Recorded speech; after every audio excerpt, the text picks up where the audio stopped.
Hi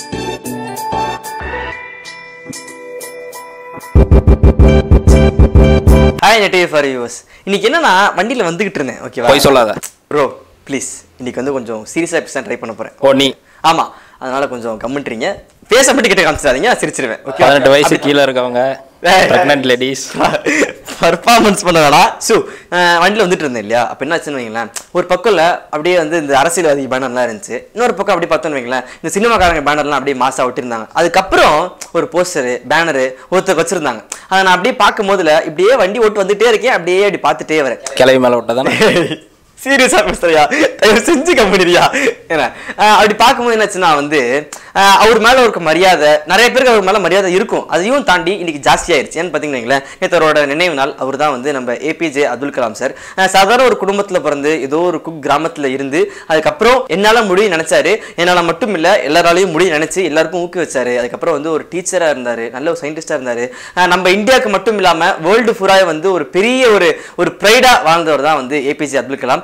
எப்பயுமே வந்து கூட்டத்தில் ஒருத்தரா பிறக்கிறது பெரிய விஷயம் இல்லை, அது கூட்டத்தில் நடுவில் பிறந்து 1000ல் ஒருவனா மாறுறது தான் ரொம்ப பெரிய கஷ்டமா இருக்கும். அந்த மாதிரி 1000ல் ஒருவனா மாறி இன்னைக்கு பேடா இருக்காரு இல்லையா? அவரை பத்தி சொல்றது வந்து ஏன் இவ்வளவு பேர் லீட்னு பாத்தீங்கன்னா, இன்னைக்கு நான் பார்த்த படமும் கூட்டத்தில் ஒருவன் தான். அந்த படத்தோட டேக்லைனே இதே ஒரு விஷயம் தான்.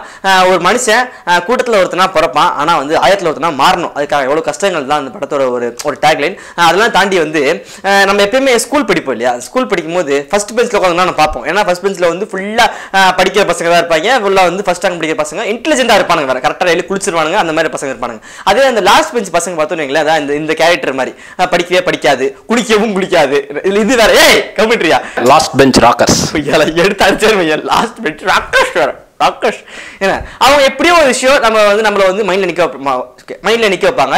ஆனா இந்த ரெண்டு பெஞ்சும் இல்லாம மிடில் பெஞ்சுன்னு ஒருத்தவங்க இருப்பாங்க தெரியுமா? அவங்க வந்து எப்பயுமே பழம் மாதிரி, நான் உண்டு, என் வேலை உண்டு, எதுக்கும் நான் இறங்க மாட்டேன், சண்டைக்கெல்லாம் போக மாட்டேன், நான் கொண்டு வர சாப்பாடு நான் மட்டும் சாப்பிடுவேன் மாதிரி உட்காந்துருப்பாங்க. அவங்களோட மார்க் பார்த்தோம் வைங்களேன், ஆவரேஜா தான் இருக்கும். நல்லா படிப்பாங்க, ஆனா 50 மார்க் தான் வருவாங்க. அந்த மாதிரியான ஒரு ஸ்டூடெண்ட் தான் இந்த படத்தை ஹீரோ அசோக் செல்வன். அப்படி இருந்த ஒரு பையன் மிடில் பெஞ்சா இருக்காரு, கூட்டத்தில் ஒருவனா இருந்து 1000ல் ஒருவனா மாறுறதுக்கு ட்ரை பண்றாரு. அந்த மாற ட்ரை பண்ணும்போது பல கஷ்டங்கள் வரும், பிரச்சனைகள் வரும், என்னென்ன விஷயங்கள் ஒரு ஃபேஸ் பண்ணாரு, அந்த ஹார்ட் ஒர்க்லாம் காமிச்சு கடைசியில 1000ல் ஒருவனா மாறினாரா இல்லையா அப்படின்ற அந்த படத்தோட கதை. அந்த படத்தோட ஹீரோ அசோக் செல்வன். அவரோட இசையில பார்த்தோம்னு வைங்களேன், ஒரு 2 படம் நல்ல படம். ஒரு படம் தெகிடிக்கு அப்புறம் பாத்தீங்கன்னா இந்த படம் வந்து ஒரு சூப்பரான ஒரு படமா இந்த படம் வந்திருக்கு. அடுத்து இந்த படத்துல வந்து பாத்தீங்கன்னா வைங்களேன், ஹீரோ என்ன சொல்ல வேணாமே, இவர் சொல்லுவோமே, இவரை பத்தி சொல்ல அவரை ஸ்கிரீன்ல பார்க்கும்போது எப்படி தெரியுமா இருந்துச்சு? எங்க அண்ணன் நடிக்கிறாரு, இந்த படத்தை போய் பாரு அந்த மாதிரி இருக்கும். அவர் நடிக்கிறத பார்க்கும்போது ரிலேட் பண்ணிக்கலாம் நம்ம தான் அவர். ஏன்னா நான் என்னோட ரிவ்யூ சொல்லிட்டே இருக்கிற ஒரு விஷயம் என்னன்னா, அவரை பத்தி பேசணும் மட்டும் எமோஷனல் ஆயிரும் லைட்டா. ஏன்னா வந்து ஒரு அண்ணன் மாதிரி தான் இருப்பார் பாக்குறதுக்கு. அதே மாதிரி நல்ல ஒரு அண்ணனா இந்த படத்தை நடிச்சிருப்பாரு. அவர் தான் சமுத்திரக்கனி அண்ணன். அவரோட ரோலு செம்மையான ஒரு வெயிட் ரோல், எமோஷனலா ரொம்ப சூப்பரா ஒரு பாசமா அண்ணனா இருந்திருப்பாரு. அடுத்து இந்த படத்தோட ஹீரோயின் பிரியா ஆனந்த் ஆகட்டும், அப்புறம் வந்து பாலசரவணன் காமெடி ரோடா பண்ணியிருக்காரு அவர் ஆகட்டும், அந்த மாதிரி படத்துல எல்லாருமே ஒரு சூப்பரான ஒரு தாக்கத்தை கொடுத்துட்டு போயிருக்காங்க. அடுத்து முக்கியமா அந்த படத்தோட அப்ளோஸ் யாருக்கு போய் சேருன்னு பாத்தீங்களா, அந்த படத்தோட டைரக்டர் ஞானவேல் தான். ஒரு நல்ல ஒரு கதை தான்.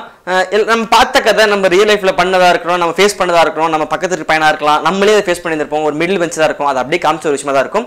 என்ன கொஞ்சம் லேக் அடிக்கிற மாதிரியோ கொஞ்சம் இந்த படம் வந்து லென்த்தா இழுத்துட்டாங்கன்ற மாதிரி ஒரு ஃபீல் இருக்கும். பட் அதெல்லாம் ஆன சீரியஸ் நோட் அதெல்லாம் விட்டு பார்த்தீங்கன்னா ஒரு நல்ல ஒரு மெசேஜ் இருக்கும், கருத்தூசி போற மாதிரி படமா இந்த படம் இருக்கும். இன்னொரு பேக் போன் யாருன்னு பார்த்தீங்கன்னா இந்த படத்துக்கு வந்து வர்மா, அவர் தான் வந்து சினிமாட்டோகிராஃபர். நல்ல குவாலிட்டியான ஒரு ரிச் லுக்கிங்காக தான் ஃபுல்லாவே இருந்துச்சு.